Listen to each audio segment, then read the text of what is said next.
Hello बच्चों, कैसे हैं आप लोग? आप लोग का 10th का रिजल्ट आ गया है और आपको बहुत कॉन्ग्रेचुलेशंस कि आप लोगों ने बहुत अच्छा स्कोर किया है।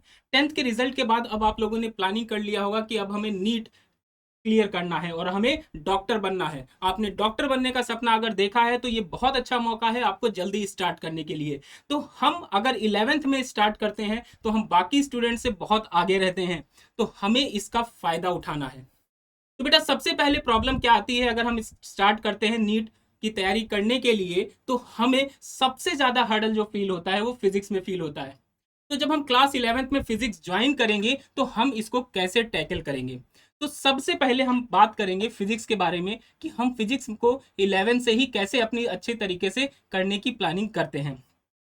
तो बेटा सबसे पहले जो अगर किसी भी सब्जेक्ट्स की आप तैयारी करते हो, बेटा आप किसी भी सब्जेक्ट की सबसे पहले तैयारी करते हो तो सबसे पहले आप उस सब्जेक्ट के बारे में जानो कि वो सब्जेक्ट हमारा है क्या। क्योंकि बेटा डिफरेंट सब्जेक्ट्स होते हैं, जैसे फिजिक्स हो गया, केमिस्ट्री हो गया, बायो हो गया। अब ये तीन डिफरेंट सब्जेक्ट्स पढ़ोगे, तीनों डिफरेंट सब्जेक्ट्स का अपना एक अलग अप्रोच है पढ़ने का।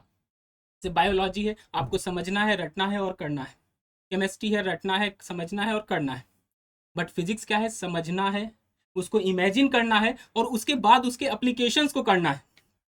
फिजिक्स पढ़ने का जो मेथड होना चाहिए वो बेटा थोड़ा डिफरेंट होना चाहिए, क्योंकि फिजिक्स आपका इमेजिनेशन मांगता है और इंटेलेक्चुअल भी वैल्यू मांगता है कि आप कितना सोच पा रहे हैं क्वेश्चन को सॉल्व करने के लिए।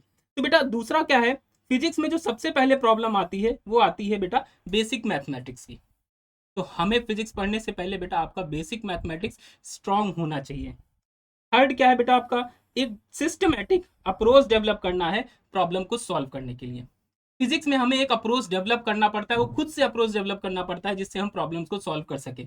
यहाँ हमको कुछ रटना नहीं है, यहाँ हमको कुछ दिमाग में बिठा के कि हाँ ये आएगा तो यही होगा, ऐसा नहीं है बेटा। हमें एक सिस्टमेटिक अप्रोच डेवलप करना है क्वेश्चंस को सॉल्व करने के लिए। तो सबसे पहले बेटा फिजिक्स में आते हैं तो वो सबसे पहले फिजिक्स आपका क्या मांगता है बेटा? Imagination power. सबसे पहले फिजिक्स आपका क्या मांगता है बेटा? Imagination power. इमेजिनेशन पावर हमारा क्या है बेटा, कैसे डेवलप होगा? आप प्रॉब्लम को पढ़िए। फिजिक्स की प्रॉब्लम अगर आप सॉल्व कर रहे हैं तो प्रॉब्लम को आप पढ़िए सबसे पहले, और प्रॉब्लम को पढ़ते टाइम उसको रियल लाइफ से रिलेट करिए कि रियल लाइफ में उसका क्या सीक्वेंस हो सकता है, कैसे वो रियल लाइफ में प्रॉब्लम हमारा काम करेगा। देन उसका रियल लाइफ से रिलेशन के बाद आप उसका सोल्यूशन फाइंड आउट करिए। तो बेटा जब ये आपका इमेजिनेशन पावर थोड़ा सा स्ट्रांग होगा तो आप प्रॉब्लम को पढ़ते ही उसको रियल लाइफ से रिलेट कर लोगे, और रिलेट करने के बाद उसका सोल्यूशन उसके अकॉर्डिंग आप फाइंड आउट कर लोगे। क्लियर?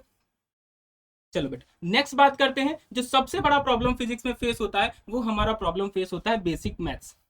तो बेसिक मैथ्स में हमारे पास सभी कुछ मैथ्स में हमें नहीं पढ़ना है, बट कुछ चीजें हैं जैसे एलजेब्रा है, बेसिक कोऑर्डिनेट ज्योमेट्री है, कैलकुलस है और ट्रिग्नोमेट्री है। यही चीजें हमको बेसिक मैथमेटिक्स में पढ़नी है।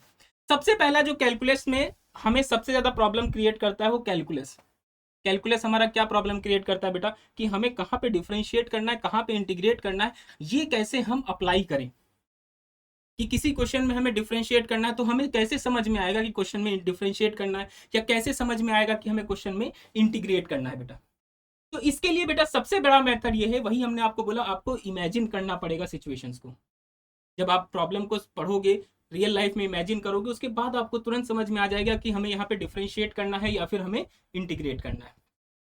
तो नेक्स्ट बात करते हैं, अब हमें कैसे फिजिक्स को पढ़ना है। फिजिक्स को बेटा हमें कैसे पढ़ना है? फिजिक्स में पढ़ने से पहले बेटा फिजिक्स क्या है, उसके कॉन्सेप्ट जो है ना वो बार बार रिपीट होते हैं, हर चैप्टर में रिपीट होते हैं। आप फिजिक्स के कुछ बेसिक से चैप्टर्स हैं। कैसे बेसिक से चैप्टर्स है बेटा? जो आपका है काइनेमेटिक्स। सबसे पहले जो फिजिक्स में चैप्टर स्टार्ट होता है बेटा वो आपका काइनेमेटिक्स स्टार्ट होता है। दूसरा जो सबसे बड़ा चैप्टर है वो आपका है न्यूटन्स लॉज ऑफ मोशन। जो सबसे बड़ा चैप्टर है बेटा आपका न्यूटन्स लॉज ऑफ मोशन। उसके बाद ये Newton's laws of motion start होता है। फिर हमारा वर्क एनर्जी थ्योरम, ये हमारे पास ये स्टार्ट होता है तीसरा चैप्टर। क्लियर बेटा? तो ये जो तीन चैप्टर स्टार्टिंग में हम पढ़ते हैं बेटा, ये चैप्टर फिजिक्स के पिलर्स हैं।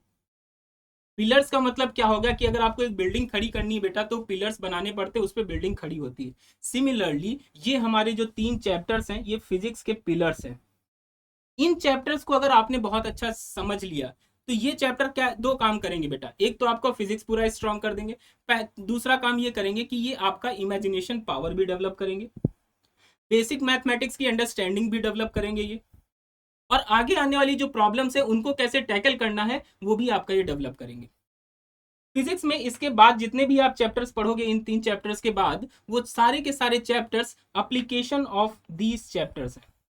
इन 3 चैप्टर्स के वो सिर्फ एप्लीकेशन ही होते हैं। तो बेटा, तो जब हम 11th में ज्वाइन करते हैं, तो 11th में ज्वाइन करते टाइम हमें इन 3 चैप्टर्स का सबसे ज्यादा ख्याल रखना है, क्योंकि आने वाले चैप्टर्स इन्हीं बेसिक कॉन्सेप्ट पे बेस्ड होंगे। तो अगर हमें ये 3 चैप्टर्स बहुत अच्छे से आ गए, तो आगे आने वाले चैप्टर्स भी हमको बहुत अच्छे से समझ में आएंगे और हम उनको अच्छे से कवर कर लेंगे। तो फिजिक्स में क्या है बेटा, स्टार्टिंग में थोड़ी ज्यादा मेहनत है, बाद में धीरे धीरे चीजें अपने आप के लिए आसान होती चली जाती हैं, और जब चीजें आसान होती चली जाती हैं तो सब्जेक्ट भी इजी लगने लगता है और उसमें मजा आने लगता है बेटा। तो ये था बेटा हमारा फिजिक्स के बारे में कि फिजिक्स को हमें कैसे पढ़ना है। आपको अगर ये वीडियो पसंद आया है तो इसको लाइक करिए, शेयर करिए, और अपने व्यूज पे कमेंट जरूर करिए, कि आप कमेंट करके हमको बताइए कि आपको क्या प्रॉब्लम्स आ रही हैं फिजिक्स को पढ़ने में, और आप उनको कैसे, हम बताएंगे आपको उनको कैसे टैकल करना है। तो बेटा, हमारे टेलीग्राम चैनल है TME उम्मीद JEE UG, इस चैनल को जाके सब्सक्राइब करिए, और इस चैनल पे जैसे ही आप ज्वाइन होंगे, इस चैनल पे सारी डिटेल्स आपको मिलती रहेंगी। ओके बेटा, तो हमारे साथ जुड़िए, और जुड़ने के बाद आपको ये एहसास होगा कि जो टीम उम्मीद है, जो इंडिया की बेस्ट टीम है नीट की प्रिपरेशन के लिए, उससे आप जुड़े हैं, और आपका नीट क्लियर कराएंगे और आपका डॉक्टर बनने का सपना पूरा कराएंगे। Okay, thank you.